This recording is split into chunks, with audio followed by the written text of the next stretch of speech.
variety of roles within the university as well. So we would just like to take some time now to welcome Dr. Peggy Sundstrom to our community chat this afternoon, as well as Dr. Mary Saunders, who also is a faculty member at UAGC. And she is very passionate about helping learners achieve their academic goals. She teaches business courses, economics, and healthcare courses as well. She is committed to teaching, and she is also supporting and coaching, mentoring adjunct faculty members by reviewing different spaces for them to be further developed. So at this time, I'd like to turn it over to Dr. Peggy and Dr. Saunders. Thank you.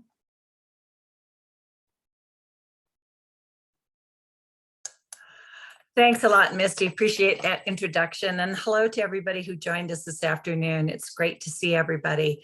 As Misty mentioned, I've been working with doctorals and master's level students for quite some time now, and over a period of time have developed some thoughts and ideas and tips about how to balance that thing called graduate studies.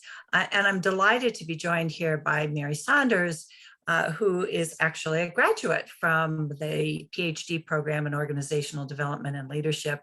And I will let Mary introduce herself in just a second. Just so you know how this workshop is going to work, we're going to present a little bit of background information to you first, and then open it up for dialogue and questions, debate, discussion, great ideas, and some sharing among the group.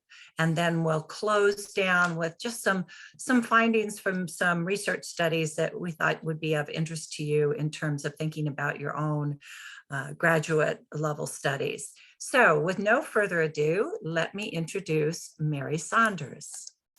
Thank you, Peggy. Good afternoon, everyone. It's great having you here. Thanks, Jenny and Misty, for that great introduction. I'm so delighted to be on with my professor, Peggy Sundstrom. She has been an inspiration. She has coached us, and she has empowered us through this doctoral journey. Believe me, this doctoral journey, it can be challenging, yet rewarding. So this is a personal goal that if you put your heart in it and have positive community surrounding you, you will be successful. Thanks, Peggy. And we shall go through our slides and we shall discuss the challenges and the support systems that will aid you in the success of your studies.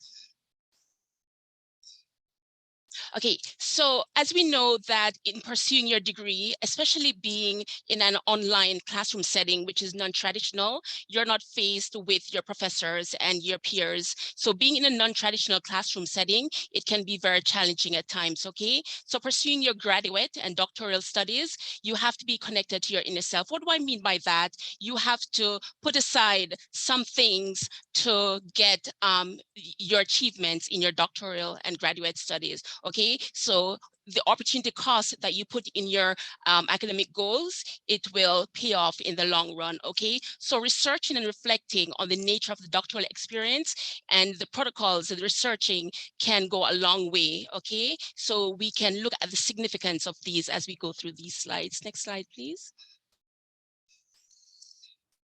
So first of all, when you're pursuing your degree, it is helpful to have a strong community presence, strong positive support systems, okay? So as I'd mentioned, being in the non-traditional classroom setting, it can be both beneficial and challenging at the same time. So it can be challenging having to balance life, school, and work.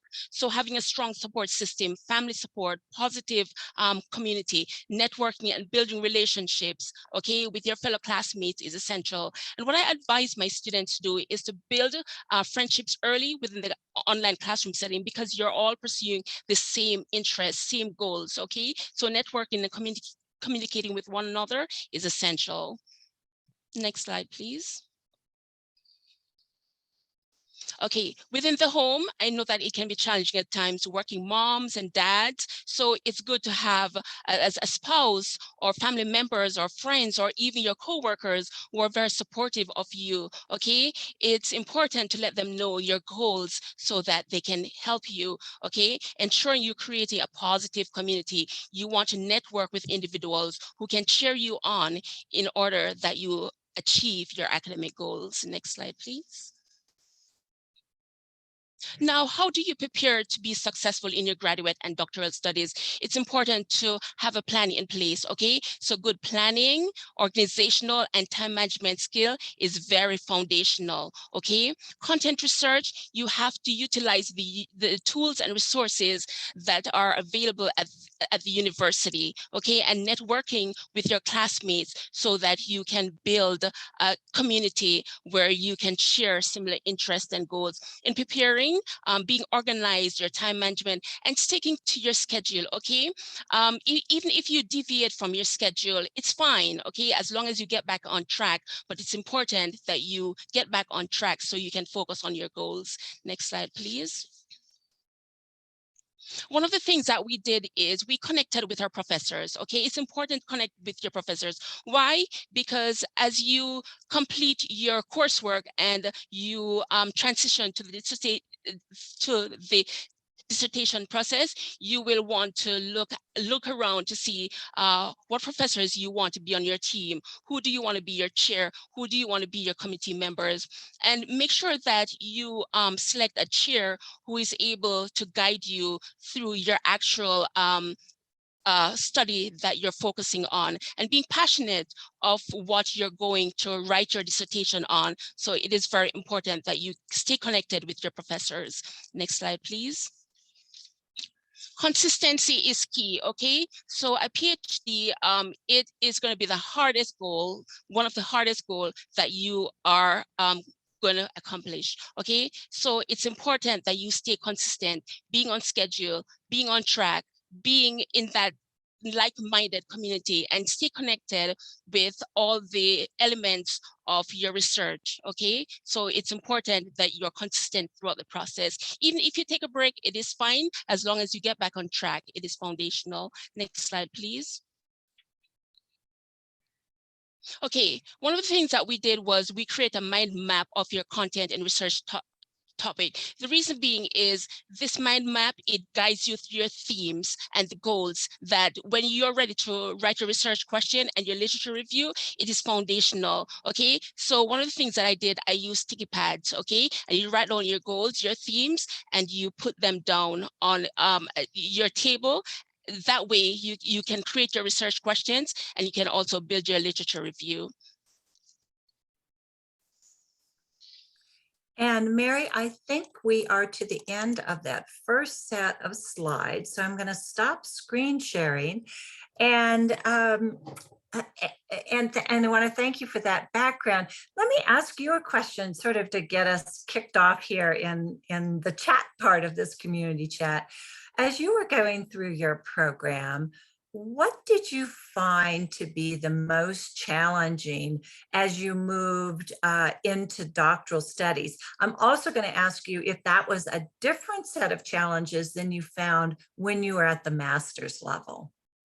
Well, at the master's level, it was 18 months. And so I had to be organized as well, and time management was essential, and having the support and of my family members, okay? So it's very foundational that you have a schedule and you stick to it.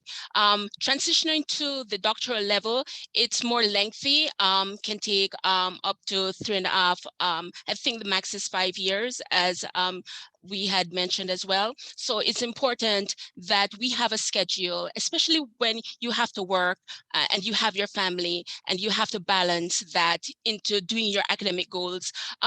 Make sure that you have a schedule, because my schedule was, and whatever schedule you set, it's fine with you. Make sure that you stick to that schedule. My schedules were from Mondays to Thursdays, and the reason being I selected those days was because I want to spend the weekend with my family. So make sure that even though you have your schedule, you have to also put your family first, okay? But stick to your schedule, okay? The doctoral process and the graduate studies, it is not an easy road, I can tell you that. So it's important that you connect with your community, connect with your spouse, connect with your boss, your coworkers, your friends. Ask for help. Don't be afraid to ask for help. You will go through some loneliness times, and it can be challenging. Very challenging. Close the book for a minute, an hour or two, or even take a break, but just a short break, but get back to it, because it can be very rewarding, okay? So make sure that you have the support systems. Great. So, I think, Mary, you're much like the other doctoral and grad and master's level students who are on this call today, likely a busy person. You had family responsibilities, job responsibilities, and now this thing called graduate school, which can be a little bit overwhelming. And I can remember having that feeling like, oh my goodness, are there really that many more hours in the day? The answer is, of course, no. We all have the same 24 hours every day. And it's really how we decide to use that time. And then how we construct a support system, as Mary mentioned, around us to actually be successful here. I want to introduce one more person to us who's on this call today, or on this meeting today. That's Teresa Couric. She's here to help us with the chat function as well. I think there she is. Hi. I think for right now, we're going to stay in this larger group rather than break into smaller groups. I'd like to hear from some of you on the call, though. And maybe let's start with wherever you are in your studies, what are you seeing are some of the challenges that you're facing in terms of trying to be a student and be a worker and be a parent, and perhaps for some of you, be a partner, be involved in community activities? What are those challenges that some of you are facing? And I would invite you can write that into the chat, or you can raise your hand. I can't see, I can almost see everybody at once, but you can use the little raise your hand function at the bottom. Is that on here? I think so. So what are some thoughts from the group? Determining how many hours I can work and still maintain my sanity and your A. Well, I'm glad you're maintaining your A, Sasha. I mean, that's a big deal. Is, what are you going to be able to manage? Shavana says, yeah, all of the above that you mentioned. Ray mentioned that I have my doctoral degree, but the toughest for me was consistency. Well, consistency, probably, I think what you might mean, Ray, is how do you progress through? Because at certain times, it's really easy to find that extra time, or depending on the class, it might be easier for you. So for example, I had some classes that for me, and Mary, maybe you found this, was some of the classes you're like, yep, I got this one. I understand the topic. I can move through it. And there are other classes I thought, oh my goodness, that's, that can be a bit of a challenge. So let's hear from a couple of you. I see a question here from Teresa. And by the way, you guys, you can take yourself off mute and jump in here. How many hours of study are required for a full-time doctoral student every week? Hello, I'm Teresa. Hi, Teresa. I'm sorry, I'm just in a sweatshirt and jeans today, so you look so formal. So I'm opting not to appear on camera right now. But nice to meet you. And yes, that was my question. Yeah, so Teresa, most of our doctoral students here at UAGC are going.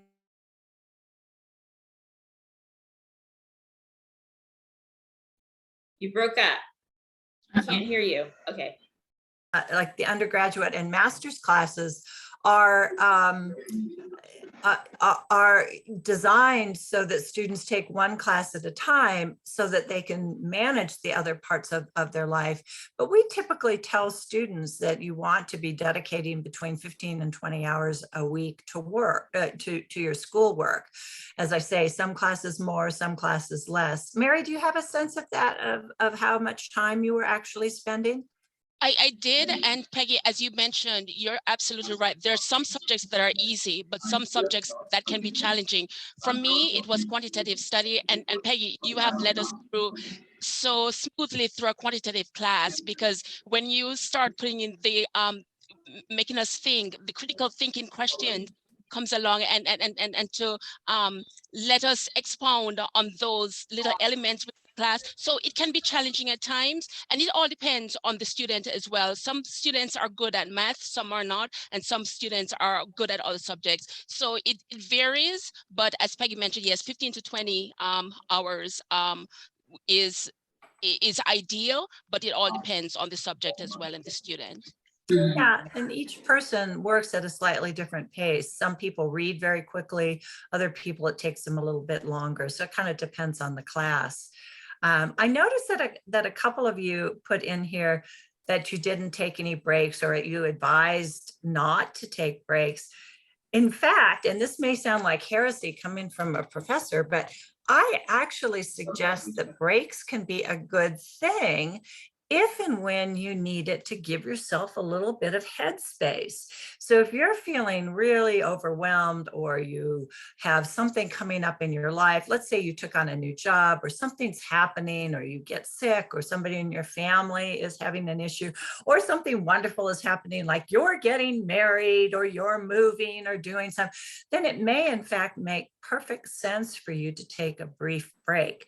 Taking a break doesn't mean that you're quitting. It means you're just stepping off the roller coaster for a little bit of time, and then you can get right back on. We welcome you back, but sometimes that can be a really good strategy. So good for you if you can make it all the way through without a break, and good for you, Ray, if you did in fact do that.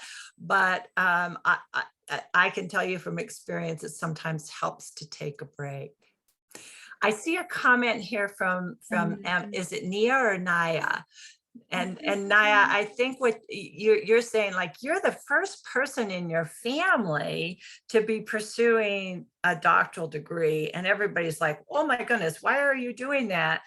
You know, do you really want to do that? And it sounds like maybe you don't have any role models in your family for having done this.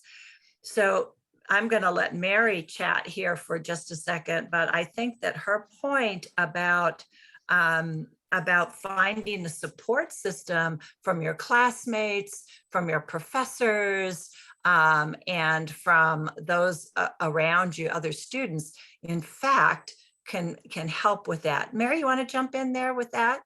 And indeed, that's so right, Peggy, because it's in a non-traditional classroom setting, and it can be frustrating at times when you do not have anyone to connect to, okay? So what I did on day one, and no exaggeration, on day one, trade emails, trade telephone numbers, because you want to be connected to people. You want to see your classmates, okay? So when you make 2 or 3 friends, make sure that you stick with them. One of the things that we did when I made friends, okay, I made 2 faithful friends, okay? So what we did, we competed, and competition is not bad, okay? In this sense, it is not bad. We competed with one another. So I would be posting like at 2 a.m.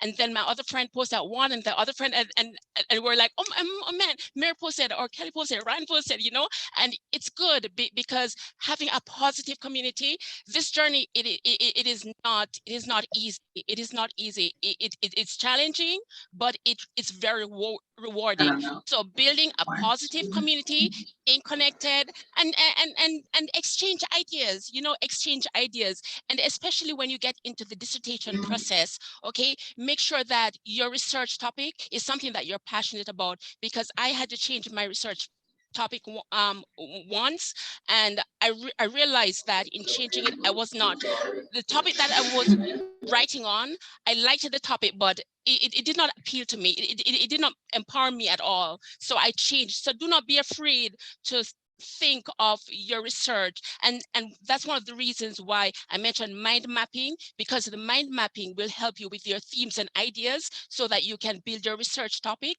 and your literature review. Thank you. Appreciate that. That's a good point. And you know, there's actually research that's been done that says, especially when we're in this online environment, that having people to connect with helps you get through something because they're experiencing it.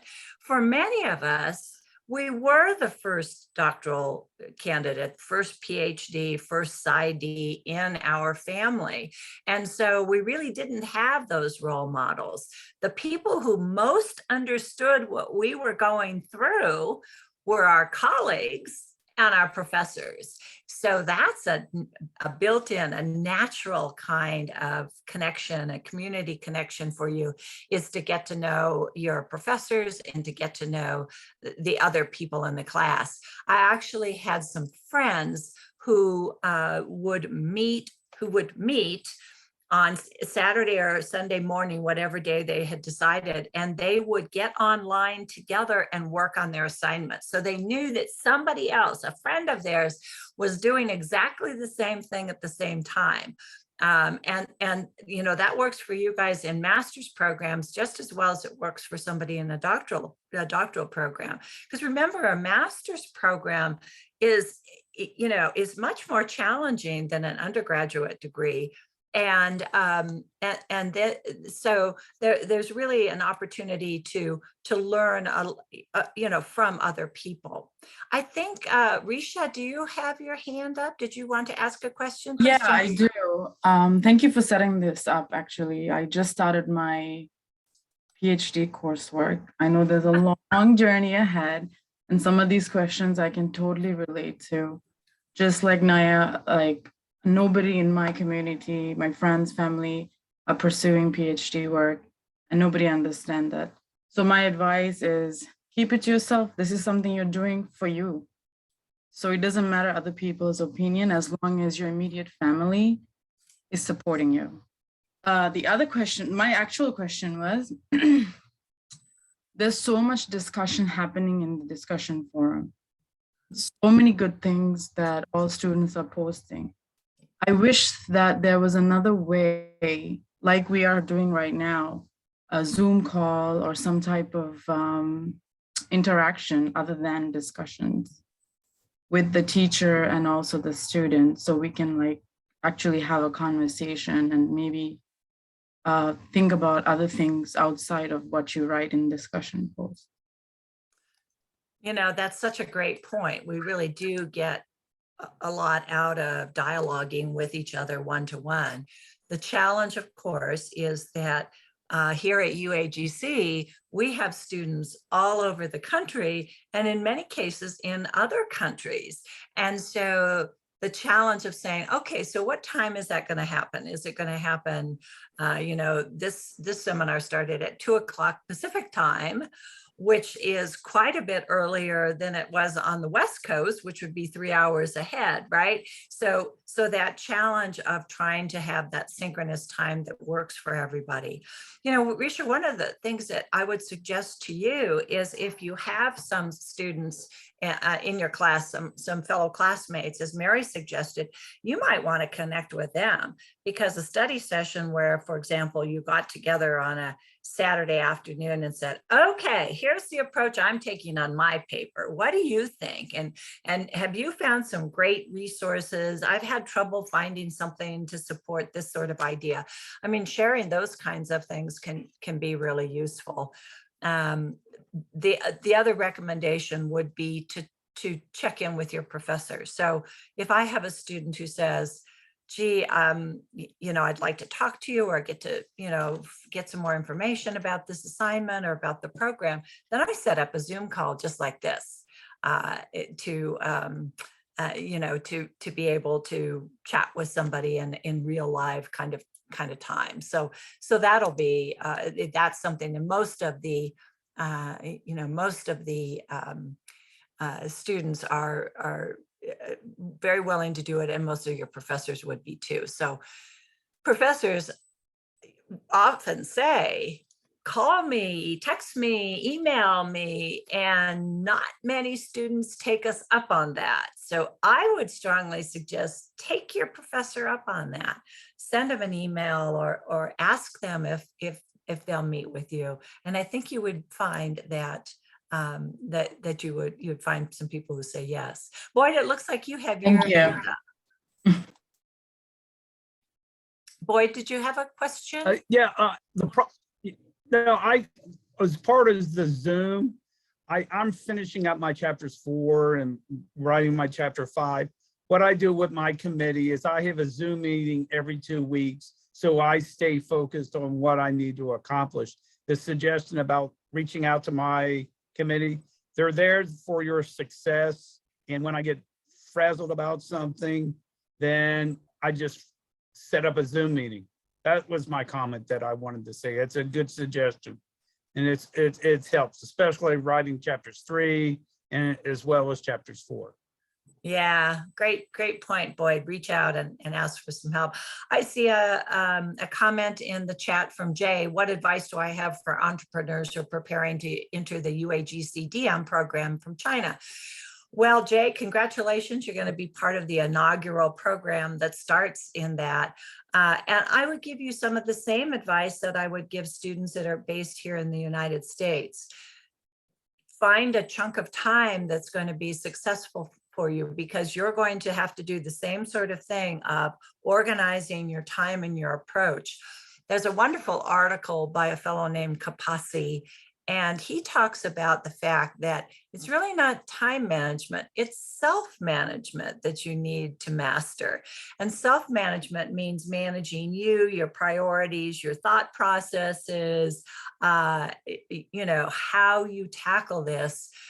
It's a big task to pursue any kind of a doctoral degree. So organization, planning ahead, as Mary pointed out, connecting with the people in your program and with your professor, those are all great opportunities. When you say that you're an entrepreneur, Jay, what that usually reminds me of when I hear that somebody is an entrepreneur is that they're very opportunistic. They seek out opportunities, and they're also self-driven, or you wouldn't be an entrepreneur. So use some of that kind of energy that you bring to being an entrepreneur and put that into your coursework as well. Let's see. How do I get to be a professor at UAGC? Sasha, great question.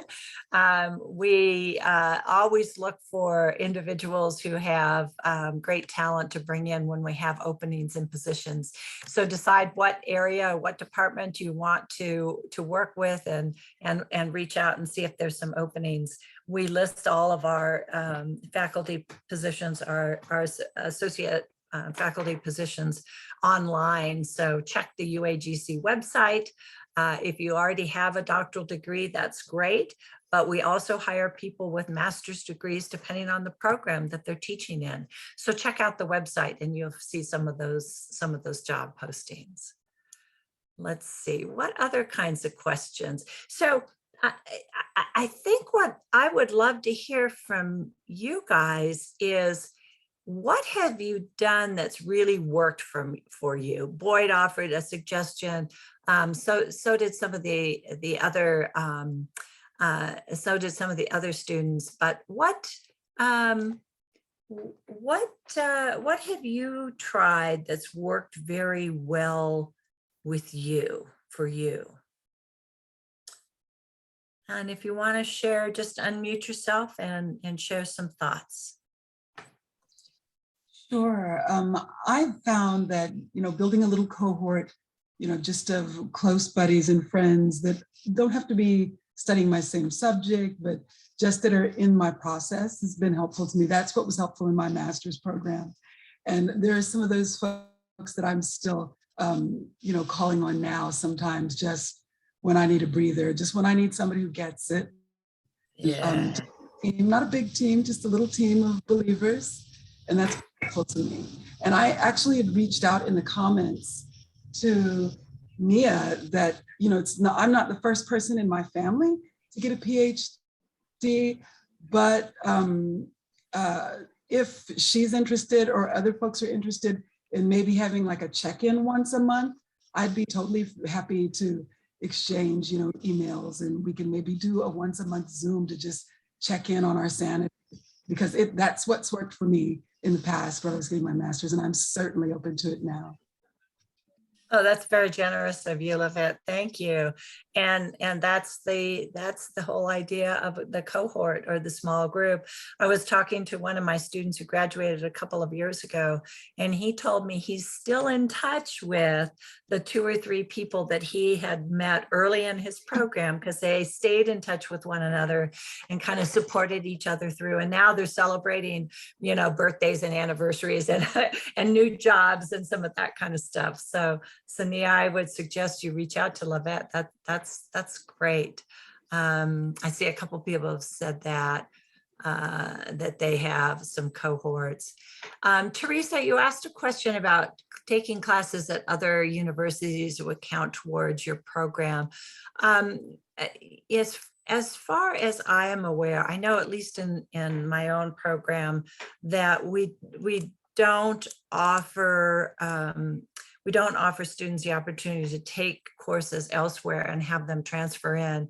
But there are many different kinds of independent learning opportunities, some of which we're going to be starting to offer here at UAGC. For example, micro-credentialing in a particular area or completing a course of study. So if you're looking for resume building, that's a great way to do it as you're working through your degree. Yes, I'm definitely looking into independent opportunities to pursue interests that, or actually supplemental studies that will embellish my current dissertation topic. So yeah, but I was just hoping that they would be included in my final dissertation or my final PhD program in creating a specialization or an area of interest. So. Right now we don't offer that opportunity, Teresa, but I think that that's a wonderful thing to be pursuing on your own and finding those sorts of courses. Take a look at what SUNY, the State University of New York, they have many micro certificates at the graduate level, and they might give you some ideas as you're doing some of your shopping around. Thank you. You're welcome. So I can give a tip. Actually, you're going to hear my son in the background. Sorry. He's 11 months. Babies are fine. Yeah. So one of the advices, one of the points that I follow consistently throughout my master's and now my doctoral coursework is time management. You have to have a very clear understanding of what is due and what needs to be done to complete that. And one of the things that I did specifically, I went out and bought a paper calendar that sits on my table, one of those big, huge calendars that I can write on. And then I'll write out what I need to do and then just plan it out. And then of course, like spending time with your family, I think that's very important. It's like a break for your head, for your mind, and literally just kind of changing channels. And like Mary was saying, I try to do most of my work during the week. So I'm freed up for the kids and the family on the weekends. Mary, maybe you can say a little bit more about the support provided by your family, because you did make that distinction that you were really allocating time, but you also said your family was very supportive of you. You want to say a little bit more about that? Yes, and before I do that, Peggy, might I add the suggestion that she had made, buying that calendar, that wall calendar, is very important, because sometimes logging in the online classroom, you tend to forget, okay? And that's one of the things that I suggest to my students: get a wall calendar, write out the days, okay? And I always stress, remember that Monday is day 7, Tuesday is day 1, Thursday is day 3, etc., etc. Okay, so I always tell them that as well. So awesome job. I'm glad you're utilizing those techniques. And yes, just to add, the support of your spouse. Okay, my husband was very supportive of me, and having my child with me as well. She being in my lap, and I'm there typing away and stuff, and so my husband would help with the cooking and the cleaning. So it's good to have positive reinforcement. Your spouse, neighbors, bosses, anybody, seek help, ask for help anywhere you can, because if you don't ask, people are not going to know. Okay, it's challenging, but it's rewarding. You are not in this by yourself. There's a quote from my home country: no man is an island, no man stands alone. We need one another. Okay, so lean on one another, lean on your classmates, and lean on your community. It's a good point. And another piece of advice that I've heard folks talk about: make certain that the people at work know that you're pursuing a degree. Sometimes people want to be a little bit quiet about it, but I will tell you that if you talk to your boss and you say, hey, you know, here's what I'm doing, I may need to ask for a little bit of flexibility, or I may need to ask for a different schedule. If I have a big paper due, I want you to know, you know, where my head's at. You know, I think 9 times out of 10, you're going to find that your boss, your supervisor is going to be supportive, particularly if you're giving it your all. I know when I started my doctoral program, I actually stepped aside from the position I had. I was supervising 3 or 4 departments, and I asked to be put into a position where I didn't have direct reports because I didn't think that I could do both. Well, that ended up being a win-win for my organization because we were able to promote a fellow who I had been mentoring, and he moved up into that position to oversee those departments. I moved into a project position, which I loved, and then I had the time to do my study. So it's really okay to ask, as Mary says, ask for what you want. Yes, people can say no, but if they don't know what you need, if you don't express it and you don't ask for what's going to help you, then they may not guess, and you could be a little bit frustrated. So in any event, you know, chat with your boss and your coworkers. Most of them will be real supportive for you. What other great tips do some of you have? And I would welcome some tips from some of the faculty who are on the line, on the call as well, if you'd like to jump in and share anything with the group.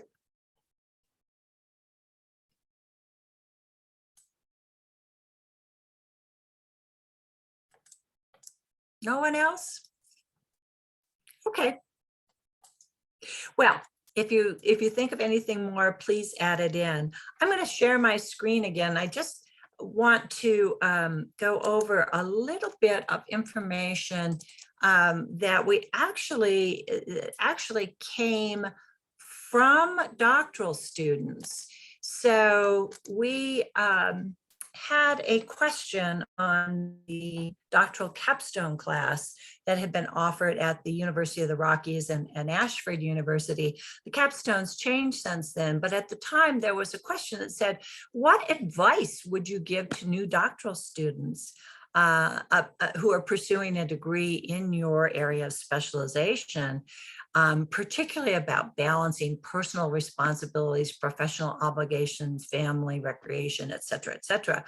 And so we went back and we looked at data from across these classes, and I took a chunk of time. And so I had responses from 85 different students who wrote long discussion forum entries about their advice for new doctoral students. So it was really very interesting information. And I'd like just to share some of the highlights with you. So what we found were 9 different themes into 2 categories: internal factors and external factors. The internal factors are some of the things that we've been talking about, and in particular, Mary shared with you early on in the program. Organization and planning. You must have your act together. You must be well organized. You must think ahead in terms of what's coming and what you need to do. That calendar is a great idea. You know, actually writing on a calendar is a very tactile way to make that information come real. And I'm a firm believer in paper calendars, in addition to the stuff that's online, but a paper calendar so I can look at it and I can visually see what I need to do. So organization and planning was mentioned by nearly every single student. The other thing that we haven't spoken about today are academic skills. If you know that some of your academic skills are a little bit lacking or maybe not as strong as you think they might be, now's the time to start working on them. You know, things like writing and analysis and critical thinking, these are skills that can be developed. So if you're not as good at them as you think that you might need to be, or if you've gotten some feedback from some of your professors about your academic writing or other kinds of skills, then reach out for some help. We have great resources on campus through the library and the Writing Center and other places that can really help you begin to develop those skills. For those of you who are in a doctoral program, when it comes time to write your dissertation or your applied doctoral project, if you're in the PsyD program, then in fact, your writing skills are going to be really critical. So if you know you need some help, start getting it now. If you're in a master's program, I would suggest you start beefing up those academic skills because they can get in the way of your ability to be successful. Self-care and balance was mentioned by many of the students who participated in this questionnaire. So what they were writing about is what a couple of you mentioned, that you have to be able to balance this need for your personal time, your professional responsibilities, and your academic work. And certainly family time comes in there very importantly. I mentioned earlier a break. Sometimes a break is for self-care. It's to get your head back together. It's to relax and rejuvenate and get yourself to the point where you're feeling more comfortable and ready to dive in again. So self-care and balancing those demands. And unless you have the luxury of giving something up, like I'm not going to work or I'm not going to pay attention to my family, I can't imagine you saying that, then you are going to have to figure out a way to balance that. There's no one right way. That's why talking with your spouse or partner, talking with your kids if you have children, so that in my case, you know, when you guys are working on classwork, I'm working on classwork. So we're all students, and that helped. And it also, at least in my case, helped the kids understand what I was pursuing, why it was important to me, and that they needed to be patient when I needed to do some work, that I wasn't always as available as I might be. Perseverance, tenacity, stick-to-itness, commitment. These are all ways of saying that, you know, sometimes it isn't easy. And if you do run into a bump along the way or a roadblock, stick to it. The students who persevere and end up completing a degree are typically those who are willing to kind of grit their teeth and push through even when it seems really challenging. I had one student who said, well, I just about quit every week when I was working on my dissertation. She said, but you wouldn't let me quit. And I said, nope, you can't quit. You just got to keep working at it. You just got to, you have to have that personal quality of perseverance. And one way of thinking about this is to think about having a growth mindset. So Carol Dweck talks about mindset as a state of being, so that when you have a fixed mindset, you tend to think things are happening to you and you may not have control over that. If you have a growth mindset, a mindset that says, oh, well, that was a bump in the road, or oh, that didn't work out quite as well as I wanted it to, but I know that I can take charge again and I can move through that and be positive and be successful. So perseverance, growth mindset, those are things that are all part of those internal factors. In terms of external factors, Mary covered this so nicely for us. Develop strong relationships with your faculty, engage your friends, your coworkers, your boss, your classmates, because you then become surrounded by people who care about you. And if you have a negative person or a naysayer in that group, kick them out. You don't need people who are going to give you negative energy and vibrations during the time that you have to buckle down and persevere. So if people are negative, unfriend them on Facebook. Don't spend time thinking about that stuff. Surround yourself by people who are positive and proactive and understand. Now, trust me, not everybody's going to love it when you say, I can't go to Aunt Peggy's birthday party because I have a big paper due. But you have to make some of those choices. If you know that Aunt Peggy's birthday party is coming up, you might want to work ahead. But if you can't, then you might need to call Aunt Peggy and say, you know how important this is to me, Aunt Peggy. And so I hope you will forgive me. I will celebrate your birthday with you afterwards, but I must get this paper in. So you always have those kinds of choices. And finally, I mentioned the university resources. These are things that are available to you. They're part of the package of being a student at UAGC. We've got some great university resources, and there's opportunities for you to learn and grow and get connected. In fact, these community chats, and thanks to Jenny Walker, who's the director of our Center for Women's Leadership. I mean, part of the reason for these community chats are to connect people and get people talking and sharing ideas. So use those resources, they're there for you. And I would just say that, your academic journey is yours. It will not be exactly the same as anybody else's. It will be uniquely yours and will have your own issues and problems and successes that may feel and parallel what other people have, but ultimately it's yours. So what are your strengths? What are your potential vulnerabilities? Where are you going to make that plan?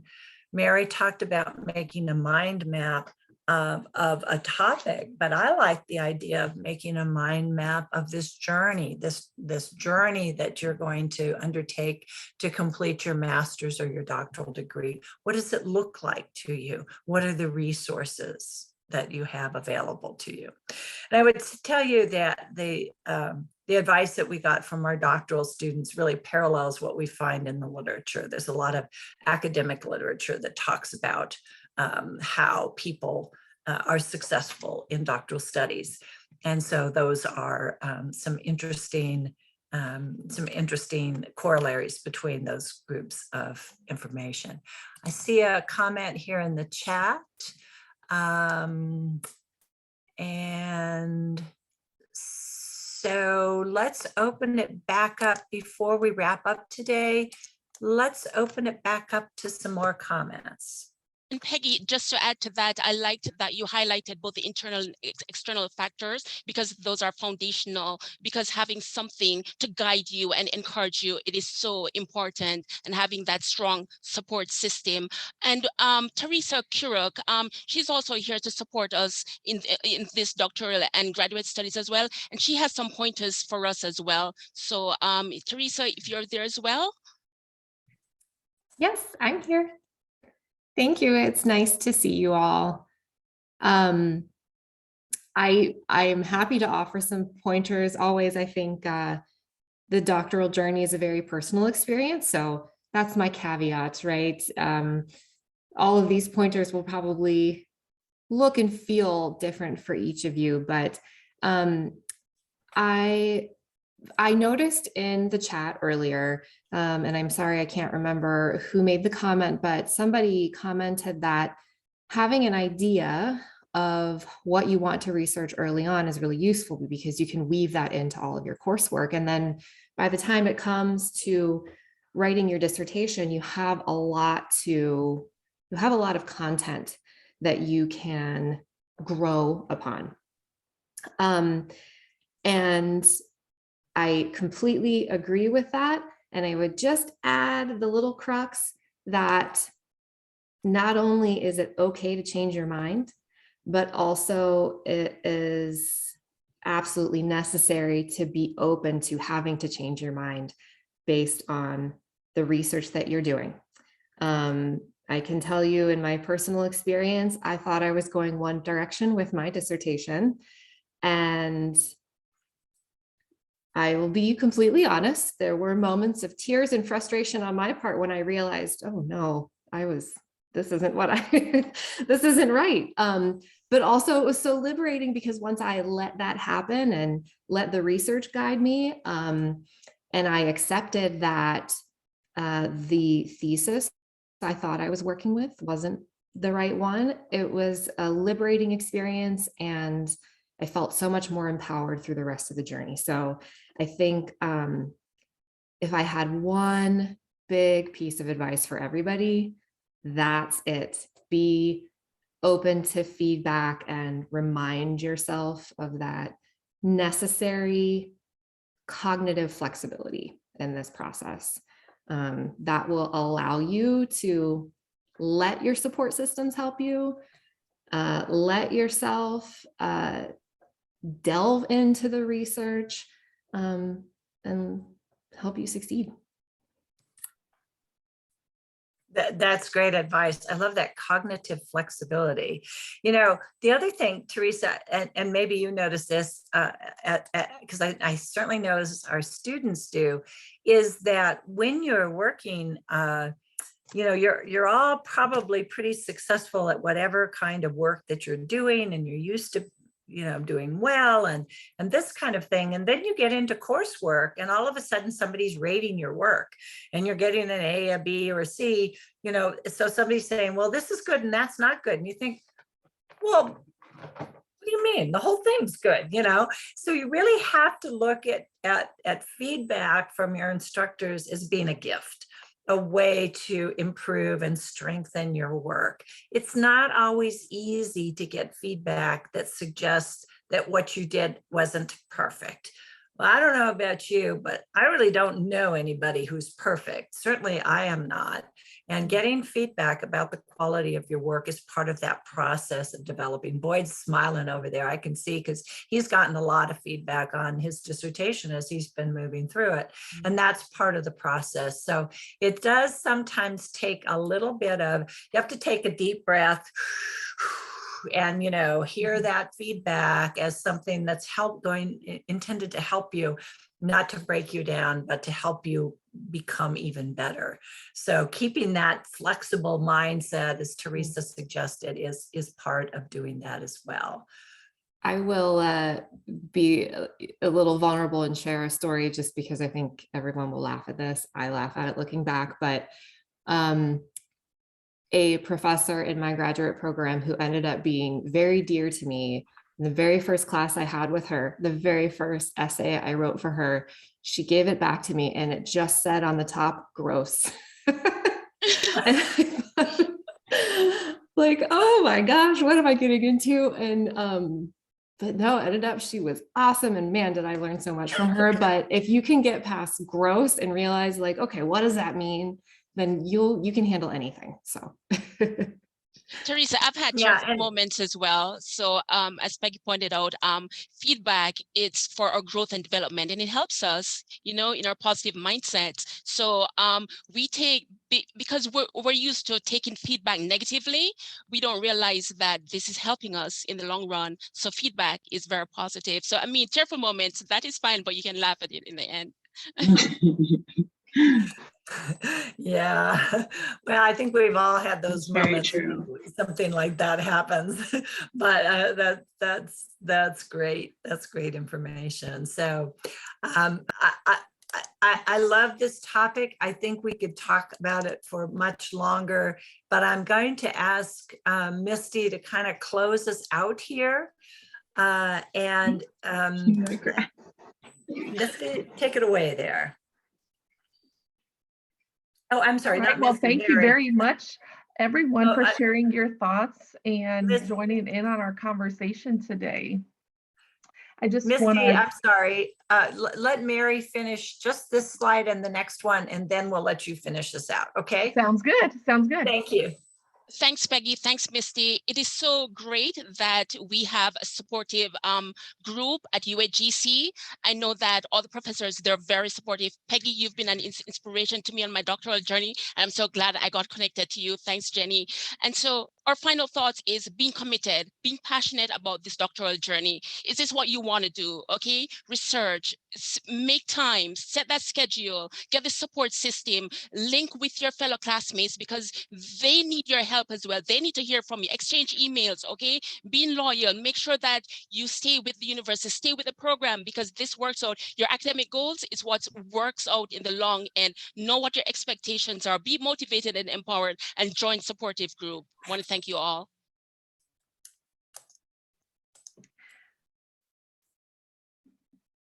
Misty? Yes, thank you very much. If there's any last questions, we still have a few minutes left. If you want to unmute or share them in the chat box, we would appreciate that. And if you can stop sharing, I will pull up our events for next month.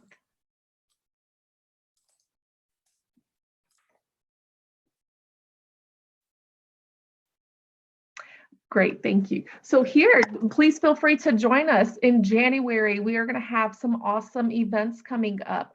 So kicking off January 6th, we're going to have another community chat. This chat will discuss reinventing yourself. What's your goal and how are you going to get there? Super exciting chat, especially looking at the beginning of the year. How are we going to start kicking off our new year and how can we take care of ourselves to reach those goals that we have? And then on January 11th, we are going to discuss human trafficking, and we will have some amazing speakers. We will have Denise Anston, who is an advocate for an educator for human trafficking awareness.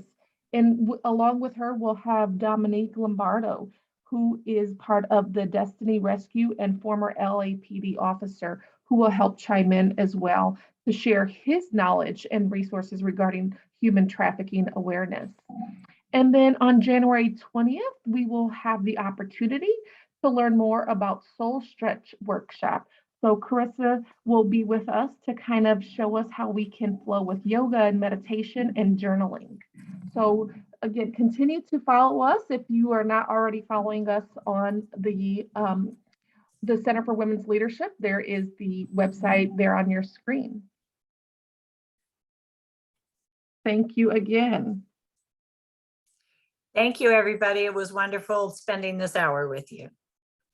Thank you. Thanks, Peggy. Thanks, Jenny. Thanks, Teresa. Thank you, everybody.